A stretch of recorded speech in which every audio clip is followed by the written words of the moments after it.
Compromise ಮಾಡಬೇಕು ಅಂತೇಳಿ ಭಾಳ ಆತ್ಮವಿಶ್ವಾಸದಿಂದ ಬಂದಿದ್ದೇನೆ.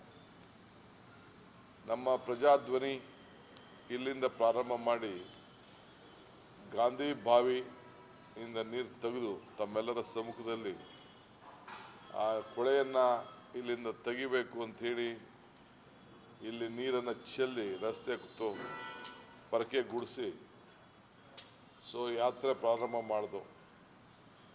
ಇಲ್ಲಿಂದ ಹೋಗಿ ಬೆಳಗಾಂ ಚಿಕ್ಕೋಡಿಗೆ ಹೋಗಿ ಚಿಕ್ಕೋಡಿಲಿ ಎಲ್ಲ ಮನೆ ಬೆಳಗಬೇಕು ಅಂಥೇಳಿ ಗೃಹಜ್ಯೋತಿಯನ್ನು ಪ್ರಾರಂಭ ಮಾಡಿ ಅನೌನ್ಸ್ಮೆಂಟ್ ಮಾಡಿದು. ಹಾಗೆ 5 ಗ್ಯಾರಂಟಿಗಳನ್ನು ಕೂಡ ತಂದು ನಿಮ್ಮೆಲ್ಲರ ಆಶೀರ್ವಾದದಿಂದ ಬೆಳಗಾಮಲ್ಲೂ ಒಳ್ಳೆ ಸೀಟ್ ಬಂತು. ರಾಜ್ಯದ ವಿವಿಧ ಮೂಲೆಯಲ್ಲಿ 136 ಸೀಟನ್ನು ನಾವು ಗೆದ್ದು ಸರ್ಕಾರ ರಚನೆ ಮಾಡಿದ್ದೇವೆ. ಈಗ ನಿನ್ನೆ ಭಾಳ ಸಂತೋಷ, ಮೈಸೂರಿನಲ್ಲಿ ನಮ್ಮ ಪ್ರಧಾನಮಂತ್ರಿಯವರು ಬಂದಿದ್ದರು. ನಿನ್ನೆ ಬಾಬಾ ಸಾಹೇಬ್ ಅಂಬೇಡ್ಕರ್ ಅವರ ಜನ್ಮದಿನ. ಅವರ ಪ್ರಣಾಳಿಕೆಯನ್ನು BJP ಪ್ರಣಾಳಿಕೆಯನ್ನು ಬಿಡುಗಡೆ ಮಾಡಿದ್ದಾರೆ. ಅದು ಸರ್ಕಾರ ಇದ್ದಾಗ BJP ಪ್ರಣಾಳಿಕೆಗೆ ಶಕ್ತಿ ಬರುವುದಿಲ್ಲ.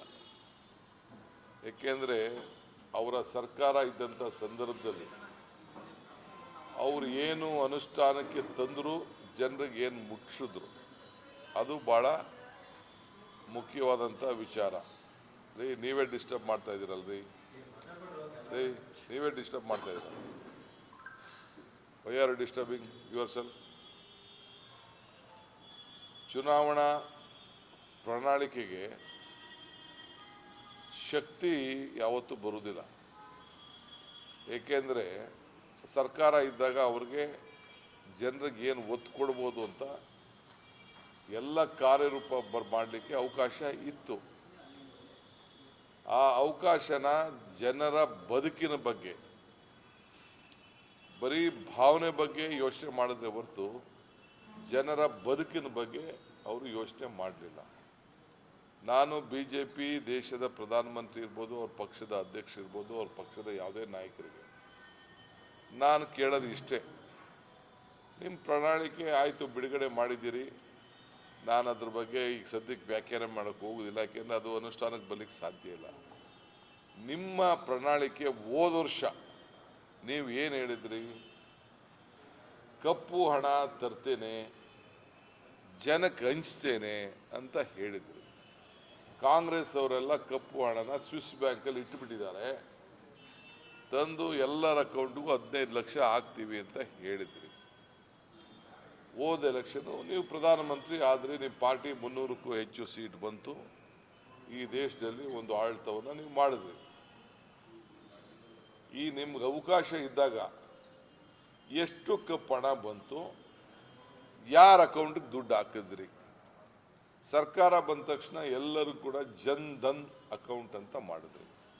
ನೀವು ಕಾಸು ಕೊಡದೆ ಹೋದ್ರು ನಿಮ್ಮ ಕೈಲಿ ಅಕೌಂಟ್ ಮಾಡಿಸಿ ಎಲ್ಲರಿಗೂ ನೀವು ಮಾಡಿದ್ರಿ.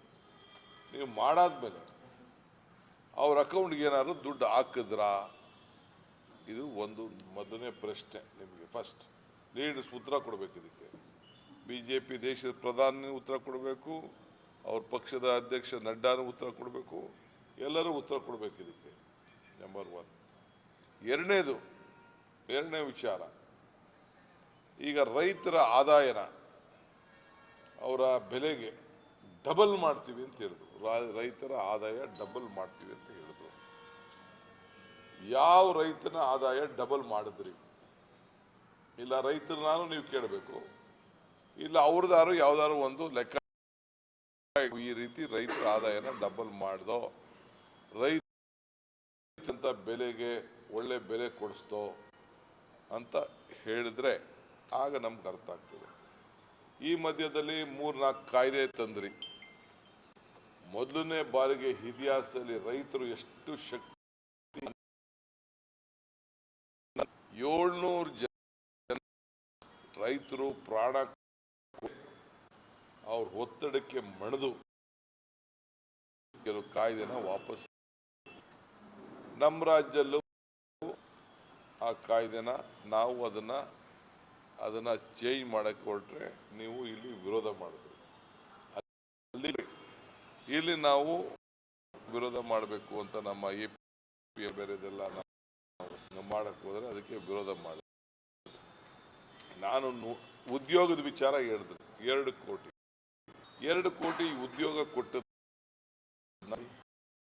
ಕೊಟ್ಟಿದ್ದೀವಿ ಅಂತ ಯಾರ ಕೊಟ್ಟಿದ್ದೀವಿ ಅಂತ ಒಂದು ಮಾಡಿ ಆಮೇಲೆ ಬರೀ ನಾನು ಜಾಸ್ತಿ ದೊಡ್ಡ ಅವರ ಭಾಷಣ ನಾನು ಮಾತಾಡೋಕೆ ಹೋಗುದಿಲ್ಲ. ಬೇಸಿಕ್ ಒಂದು ಯುವ ಸಮುದಾಯಕ್ಕೆ ಕುಟುಂಬಕ್ಕೂ ಕೂಡ ಒಂದು 15 ಲಕ್ಷ, ಇನ್ನೊಂದು ರೈತರ ಬದುಕಿಗೆ ಆದಾಯ ಡಬಲ್ ಮಾಡುತ್ತದೆ. ಇವು 3 ಕೇಳಿ ಪ್ರಶ್ನೆ. ಆಮೇಲೆ ನಿಮ್ಮ ಮ್ಯಾನಿಫೆಸ್ಟೋ ಹಳೆ ಮ್ಯಾನಿಫೆಸ್ಟೋನೇ ಹಳೆ ಮಾತೆ ನಿಮ್ಮ ಕೈಲಿ ನಡ್ಸಕ್ಕಾಗಲಿಲ್ಲ ಅಂದಮೇಲೆ ಈಗ ನಿಮ್ಮ ಕೈಲಿ ಅಧಿಕಾರ ಇದ್ದಾಗನೇ ತರಕ್ಕಾಗ್ಲಿಲ್ಲ, ಹೋದಾಗ ನೀವು ತರಕ್ ಸಾಧ್ಯ?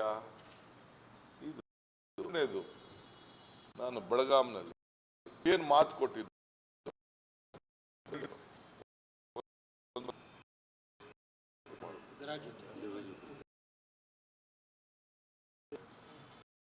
ಒಂದು ಬೆಂಗಳೂರಲ್ಲಿ, ಒಂದು ಮಂಗಳೂರಲ್ಲಿ ಭಾಗ್ಯ, ಅದು ಮೊದಲಿಂದನೇ ಇತ್ತು ಅಂತ ಅದಕ್ಕೆ 10 kg ಮಾಡ್ದ 5 ಭಾಗ್ಯ. ಆ 5 ನಾವು ಅನುಷ್ಠಾನ ತಂದು ನಾನು ಕೂತಿದ್ದೇನೆ. 5 ನಾನೇನು ಮಾತಾಡಿದ್ದೆ, ನಾವೇನು ನಾನು ಇಬ್ರು ಸೇರಿ ಚೆಕ್ನ ಸೈನ್ ಹಾಕ್ಲು. ನಾವು ಬೇರೆ ಪಾರ್ಟಿ ತರ ಮಾಡಕ್ಕಾಗಲ್ಲ, ನಮ್ಗೆ ಇರಬೇಕು. ಇಂದಿರಾ ಗಾಂಧಿ ಅವರ ಮೊಮ್ಮಗಳು ಪ್ರಿಯಾಂಕಾ ಸೈನ್ ಹಾಕಿದ್ರು, ಗ್ಯಾರಂಟಿ ಚೆಕ್ ಸೈನ್, ಮನೆಗೂ ಕಾರ್ಡ್ ತಲುಪಿಸ್ತು. ಜನ ನಮ್ಮ ಮೇಲೆ ವಿಶ್ವಾಸ ಇಟ್ರು, ನಮ್ಗೆ ವೋಟ್ ಕೊಟ್ರು. ಕೊಡ್ಬೇಕೀಗ ನಿಮ್ಗೆ ಏನಾದ್ರು ಒಂದು ಕೊಟ್ಟು ಮಾತನ್ನ ಉಳಿಸ್ಕೊಂಡಿದ್ರೆ ಆಡಳಿತದಲ್ಲಿ ಇಂಥ ಬದಲಾವಣೆ ತಂದಿದ್ರು. ಈಗ ಕೊರೋನಾ ಬಂತಪ್ಪ, 20 ಲಕ್ಷ ಕೋಟಿ ಕೊಟ್ಟಿದ್ದೀವಿ ಅಂತ ನಿರ್ಮಲಾ ಸೀತಾರಾಮನ್ ಹೇಳಿದ್ರು. 20 ಲಕ್ಷ ಕೋಟಿ. ನೀವೊಂದು ಪಟ್ಟಿ ಬಿಡುಗಡೆ ಮಾಡಿ. ಈಗ ನಿಮ್ಗೆ ಅಡ್ವರ್ಟೈಸ್ಮೆಂಟ್ ದುಡ್ಡಿದೆಯಲ್ಲ, ಎಲ್ಲ ದುಡ್ಡಿದೆಯಲ್ಲ, ಬೇಕಾದಷ್ಟು ದುಡ್ಡಿದೆಯಲ್ಲ, ನೀವೆಲ್ಲ ಒಂದು ಪಟ್ಟಿನ ಬಿಡುಗಡೆ ಮಾಡಿ. ನೀವು ಪಟ್ಟಿ ಬಿಡುಗಡೆ ಮಾಡಿ, ಯಾರ್ಯಾರಿಗೆ ಎಷ್ಟೆಷ್ಟು ದುಡ್ಡು ರೈತನಿಗೆ ಹೋಗಿದೆ, ಡ್ರೈವರ್ಗೆ ಎಷ್ಟು ಹೋಗಿದೆ, ಸ್ವೀಪರ್ಗೆ ಎಷ್ಟು ಹೋಗಿದೆ, ಬಟ್ಟೆ ಹೊಲಿಯೋನ್ಗೆ ಎಷ್ಟು ಹೋಗಿದೆ, ಬಟ್ಟೆ ಹೋಗಿದೆ, ಸವಿತಾ ಸಮಾಜದವ್ನಿಗೆ ಏನು ಹೋಗಿದೆ, ನೀವೊಂದು ಬಿಡುಗಡೆ ಮಾಡಿ, ಯಾರ್ಯಾರಿಗೆ ಸಹಾಯ ಮಾಡಿದ್ದೀರಿ ಅಂತ. ನೀವು ಕೋವಿಡಲ್ಲಿ ಆಕ್ಸಿಜನ್ ಇದನ್ನು ಕೊಟ್ಟದಕ್ಕೆ ಫಸ್ಟು ದುಡ್ಡು ಫಿಕ್ಸ್ ಮಾಡಿದ್ರಿ. ನಾವೆಲ್ಲ ಉಗಿದ ಮೇಲೆ ತಿರ್ಗಾ ಆ ಸರ್ಟಿಫಿಕೇಟು, ಆ ಕೋವಿಡ್ ಸರ್ಟಿಫಿಕೇಟ್ ಇದಕ್ಕೆ ಇದನ್ನು ಹಾಕಿದ್ರಿ, ಫೋಟೋ ಹಾಕಿದ್ರಿ. ಡೆತ್ ಸರ್ಟಿಫಿಕೇಟ್ಗೆ ಯಾಕೆ ಫೋಟೋ ಹಾಕಲಿಲ್ಲ ನೀವು? ಮೋದಿ ಫೋಟೋ ಹಾಕ್ಬೋದೈತಲ್ಲ, ಮೋದಿ ಫೋಟೋ ಅದಕ್ಕೆ ಹಾಕಿದ್ರಿ. ಕೋವಿಡ್ ಸಂದರ್ಭದಲ್ಲಿ ಏನು ಮಾಡಿದ್ರಿ? ಈ ಕ್ಷೇತ್ರದ MP ಸುರೇಶ್ ಅಂಗಡಿ ಪಾಪ ಭಾಳ ಗೌರವಾರ್ಥ ಮನುಷ್ಯ.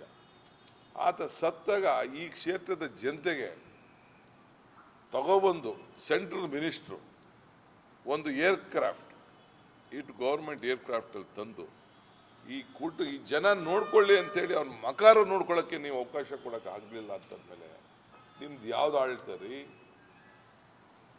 JCB ತಗೊಂಡೋಗಿ ಹೆಣನ ಹಂಗೆ ತಳ್ತಾ ಇದ್ರಿ. ನೀವು ಡೆಲ್ಲಿಲೂ ತಳ್ತಾ ಇದ್ರಿ, ಬಳ್ಳಾರಿಲಿ ತಳ್ತಾ ಇದ್ರಿ, ಎಲ್ಲ ತಳ್ತಾ ಇದ್ರಿ. ಅದೇ DK ಸುರೇಶ್ ಇದ್ದಿದ್ದು ಒಬ್ಬ MP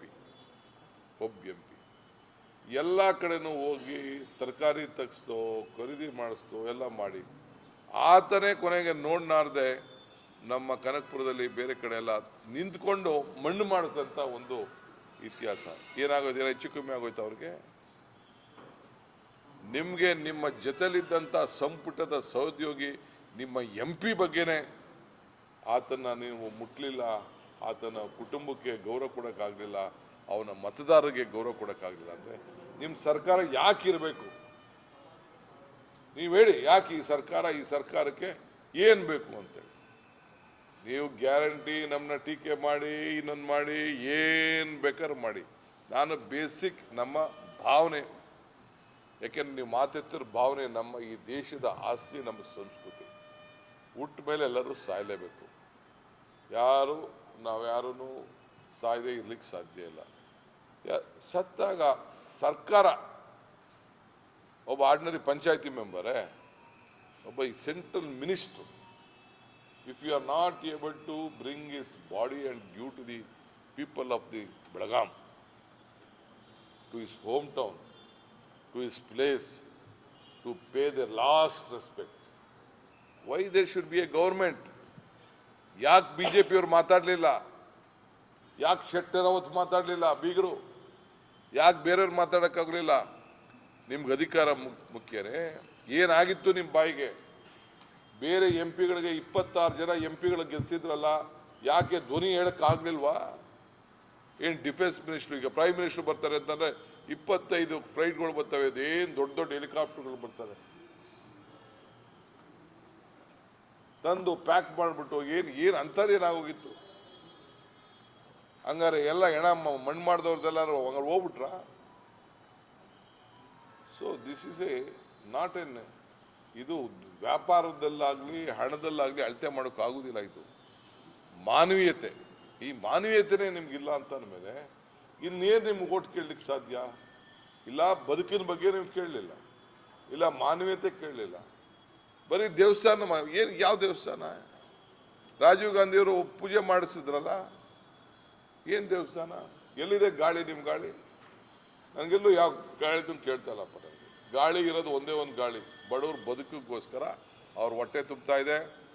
ಕೊಲ್ಲೂರು ಮೂಕಾಂಬಿಕೆಗೆ ಹೋಯ್ತಾವ್ರೆ, ಸೌದತ್ತಿಗೆ ಹೋಯ್ತಾ ಇದ್ದಾರೆ, ಎಲ್ಲ ಮಾವನ ಮನೆಗೆ ಹೋಯ್ತಾ ಇದ್ದಾರೆ, ಅತ್ತೆ ಮನೆಗೆ ಹೋಯ್ತಾ ಇದ್ದಾರೆ, ಅಪ್ತಿರ ಮನೆಗೆ ಹೋಯ್ತಾ ಇದ್ದಾರೆ, ಕೆಲ್ಸಕ್ಕೆ ಹೋಯ್ತಾ ಇದ್ದಾರೆ, ಧರ್ಮಸ್ಥಳಕ್ಕೆ ಹೋಯ್ತಾ ಇದ್ದಾರೆ. ಎಲ್ಲ ಅದಕ್ಕೂ ನಿಮ್ಮ ಪಾರ್ಟಿ NDA ಪಾರ್ಟ್ನರ್ ಅವರು ಬಾಯಿ ಬಂದಾಗೆ ಮಾತಾಡ್ತಾ ಇದ್ದಾರೆ. ಈ ರೀತಿ ಇದೆ. ಸೊ ಅದಕ್ಕೆ ನಾನು ನಿನ್ನೆ ಏನು ಮ್ಯಾನಿಫೆಸ್ಟೋ ರಿಲೀಸ್ ಮಾಡಿದ್ದಾರೆ, ಆ ಮ್ಯಾನಿಫೆಸ್ಟೋ ಮೊದಲು ಇದ್ದಂಥ ಭರವಸೆಗಳೇ ನೀವು ಈಡೇರಿಸಲಿಲ್ಲ ಅಂತ ಅಂದಮೇಲೆ, ಇದು ನಾನೇನೋ ಅಷ್ಟೋ ಮನೆ ಕಟ್ಟಿದ್ದು, ಯಾವ ಮನೆ ಕಟ್ಟಿದ್ದೀರಪ್ಪ? ಆಯ್ತು, ನಿಮ್ಗೆ 5 ವರ್ಷ ಮನೆ ಕೊಟ್ಟಿತ್ತಲ್ಲ, ಟೈಮು 10 ವರ್ಷ ಆಯ್ತಲ್ಲ, ಅದು ಯಾರಿಗೆ ಕೇಂದ್ರ ಸರ್ಕಾರದಿಂದ ಬಂದ ಹಣದಲ್ಲಿ ಮನೆ ಕಟ್ಟಿದ್ದಾರೆ ಅಂತ ಈ MLAಗಳು ಇಲ್ಲೇ ಕೂತವ್ರಪ್ಪ? ಹೇಳಿ ಅದು ಯಾರು MLA? ಈಗ ಇವರು ಈ ಟರ್ಮಿಂದ ಇವರು ಅವರೇ, ಇವರು 2-3 ಟರ್ಮ್ ಇದ್ದಾರೆ, ಇವರು ಈಗ ಹೊಸದಾಗಿದ್ದಾರೆ, ಇವರು ಒಂದು 25-30 ವರ್ಷದಿಂದ MLAಗಿರಿ ಮಾಡಿಬಿಟ್ಟು ಈಗ MLC ಆಗಿದ್ದಾರೆ. ಯಾವ ಮನೆ ಕಟ್ಟಿದ್ದಾರೆ ಹೇಳಿ? ಸೆಂಟ್ರಲ್ ಗೌರ್ಮೆಂಟ್ ನಮ್ಗೆ ಇಷ್ಟು ದುಡ್ಡು ಕೊಡ್ತು, ನಾವು MLA ಕಟ್ಟಿದ್ದೀವಿ ಅಂತ ಹೇಳಿ ನೋಡೋಣ. ಇಲ್ಲ ಅವ್ರ ಮಂತ್ರಿಗಳು ಏನಾದ್ರು ಕಟ್ಟಿದ್ದಾರೆ ಅಂತ ಹೇಳಿ. ಈಗ ಅದನ್ನು ಏನೋ ರಿಪೇರಿ ಮಾಡೋಕ್ಕೆ ಸಿದ್ದರಾಮಯ್ಯನವರು ಬಜೆಟಲ್ಲಿ ಈಗೆಲ್ಲ MLAಗಳು ಎಲ್ಲ ಫೌಂಡೇಶನ್ ಹಾಕ್ಸ್ಬಿಟ್ಟಿದ್ವಿ ಅಂತ ಗಲಾಟೆ ಮಾಡಿದ್ರೆ ಏನೋ ಒಂದಷ್ಟು ಮಾಡಲಿಕ್ಕೆ ನಾವು ಪ್ರಯತ್ನ ಮಾಡ್ತಾ ಇದ್ದೀವಿ. ನೀರು ಎಲ್ಲಿ? ನೀರಿಲ್ವ? ಈಗ ಕುಡಿಯೋ ನೀರು ಕೊಡ್ತಾ ಇಲ್ವ ನಾವು? ಎಲ್ಲಿ ಬೆಂಗಳೂರಲ್ಲಿ ನೀರಿಗೆ ಏನಂತ ಎಲ್ಲ ಸಾರ್ಟ್ ಔಟ್ ಮಾಡಿದ್ದೀವಿ. 7,000 ಬೋರ್ವೆಲ್ ಡ್ರೈ ಆಗಿದೆ, ದೊಡ್ಡ ಭೀಕರ ಬರಗಾಲ ಇದೆ. ಬೆಂಗಳೂರಲ್ಲೇ ನೀರಿಲ್ಲ. ನೀವೇನು ಕಾಂಟ್ರಿಬ್ಯೂಟ್ ಮಾಡಿದ್ದೀರಿ? ನೀವೇನು ದುಡ್ಡು ಕೊಟ್ರಿ? ನೀವ್ಯಾಕೆ ದುಡ್ಡು ಕೊಡಲಿಲ್ಲ? ನಿಮ್ಮ ಬಜೆಟಲ್ಲಿ ಇದ್ದದ್ದ ದುಡ್ಡನ್ನೇ ಬಸವರಾಜ ಬೊಮ್ಮಾಯಿ ಬಜೆಟಲ್ಲಿ 5,300 ಕೋಟಿ ನಾನು ದುಡ್ಡು ಕೊಡ್ತೀನಿ ಅಂತ ಹೇಳಿ ಅದನ್ನು ಬಡ್ಜೆಟಲ್ಲಿ ಇಟ್ಟು ನಿರ್ಮಲಾ ಸೀತಾರಾಮನ್ ಬಜೆಟಲ್ಲಿ ಅನೌನ್ಸ್ಮೆಂಟ್ ಮಾಡಿ ಎಲ್ಲ 540 ಜನ MPಗಳು ಅದಕ್ಕೆ ಸೈನ್ ಹಾಕಿ ಒಪ್ಕೊಂಡದ್ದು ನೀವು ದುಡ್ಡು ಕೊಡಲಿಲ್ಲ ಅಂತಂದಮೇಲೆ ಇನ್ನೇನ್ರಿ ನೀವು ಮಾಡ್ತೀರಿ? ಈಗ ಮಾದಾಯಿ ವಿಚಾರದಲ್ಲಿ ಸೆಲೆಬ್ರೇಷನ್ ಮಾಡಿದ್ರೋ ಇಲ್ಲೋ? ಶೆಟ್ಟರು, ಜೋಶಿ, ಬೇರೆಯವರೆಲ್ಲ ಸೇರಿ ಕಾರಜೋಳು ಎಲ್ಲ ಅಲ್ಲಿ ಧಾರವಾಡದಲ್ಲಿ ಸೆಲೆಬ್ರೇಷನ್ ಮಾಡಿದ್ರೋ ಇಲ್ಲೋ? ಮಾಡಿದ್ರೋ ಇಲ್ಲೋ? ಯಾಕಿನ್ನ ಪರ್ಮಿಷನ್ ಕೊಡೋಕ್ಕಾಗಲಿಲ್ಲ ನಿಮ್ಮ ಕೈಲಿ? ನಾನು ಟೆಂಡರ್ ಕರೆದಿದ್ದೀನಲ್ಲ, ಟೆಂಡರ್ ಫೈನಲೈಸ್ ಮಾಡಿದ್ದೀನಲ್ಲ, ನೀವು ಸೆಲೆಬ್ರೇಷನ್ ಮಾಡಿದ್ದು ಏನಾಯಿತು? ಇಲ್ಲ ಯಾವ್ದಾದ್ರು ಕೋರ್ಟ್ ನಿಮ್ಗೆ ಅಡ್ಡ ಬಂದಿದ್ಯಾ? ಏನಕ್ಕೆ ಕೊಡೋಕ್ಕಾಗಿಲ್ಲ? ಏನು ನೀವು ಎನ್ವೈರನ್ಮೆಂಟ್ ಕ್ಲಿಯರೆನ್ಸ್ ಒಂದು ಕೊಡಬೇಕಷ್ಟೆ, ಈ ಭಾಗಕ್ಕೆ ಅನುಕೂಲ ಆಗ್ತಿರ್ತ. ಅಧಿಕಾರ ಇದ್ದಾಗ, ಈಗ ಅಧಿಕಾರ ಹೋಗ್ತದೆ, ಅದು ನೆಕ್ಸ್ಟ್ ಪಾಯಿಂಟ್. ನಿಮ್ಮ ಕೈಲಿ ಮಾಡೋಕ್ಕಾಗಲ್ಲ ಅದನ್ನು, ಯು ಕಾಂಟ್ ಡೂ ಇಟ್. ನಿಮ್ಮೆಲ್ಲ ಸರ್ವೆಗಳು ಸರಿ ಇಲ್ಲ. ನಿಮ್ಮ ಸರ್ವೆಲೇ ಹೇಳ್ತಾ ಇದೆ ನಾವು ಗೆಲ್ಲುವುದಿಲ್ಲ ಅಂತ, BJPಯವ್ರು ಗೆಲ್ಲುವುದಿಲ್ಲ ಅಂತ. ಹಿಂದೆ ನಮ್ಗೆ ಹೇಳ್ತಿದ್ರು 3-4 ಬರ್ತಾರೆ ಅಂತ ಕೆಲವು ಪೇಪರಲ್ಲಿ ಬರ್ಸಿದ್ರು. ಇಲ್ಲಿ